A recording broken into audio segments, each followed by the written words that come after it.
So my biggest lock of the night, I'm a big fan of Ben Rothwell, man. This guy is big, he's strong, and even when he isn't the biggest, strongest guy in the ring, he's still in the octagon. He still comes out with some wins, right?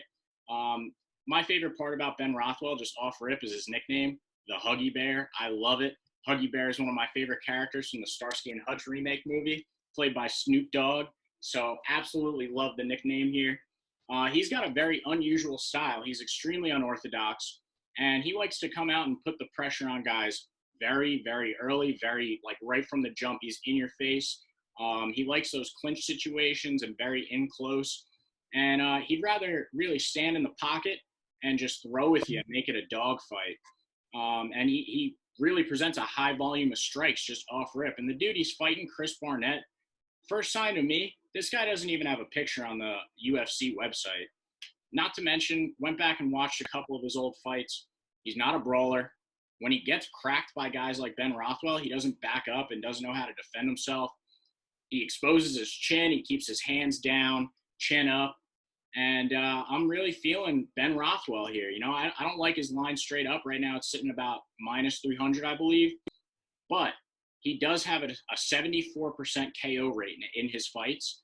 And it looks like the line for a KO from him is about plus 600 right now. That's big money right there. Also, another bet that I like, almost absolutely a lock, is this fight to not go the distance, which is plus 156 right now. I'm a big fan of those two lines. What do you think, Tom?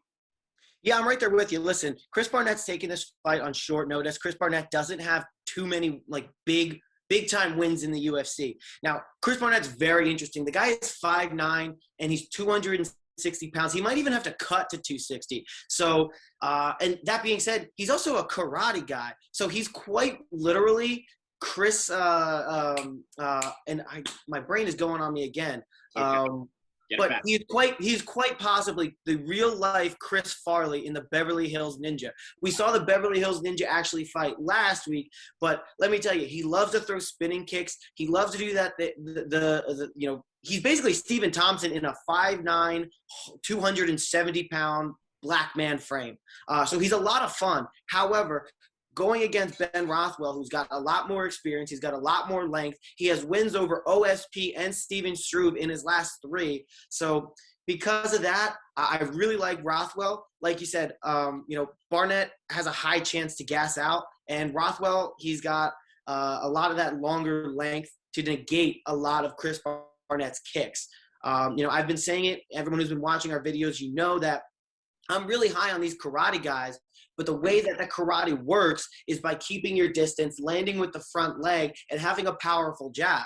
If you can't get inside on somebody, if you are that much shorter or that much less of a reach, that karate style is really, really negated. Not to mention that Ben Rothwell's been in there with the greats, and I just think he'll know how to beat Chris. I think he'll be safer.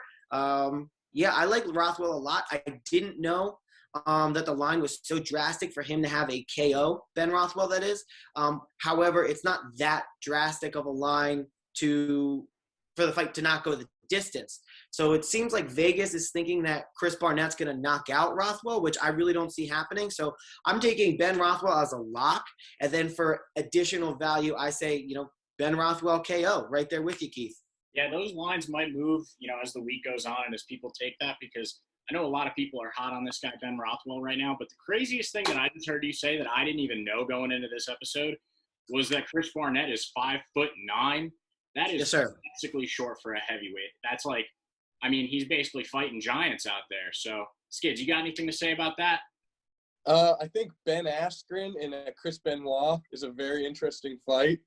I'm going to go ahead and say after what he showed against his fight with Jake Paul, I just don't think Ben Askren can pull it out. So I'm going to go ahead and go with Chris Benoit by a landslide. Okay.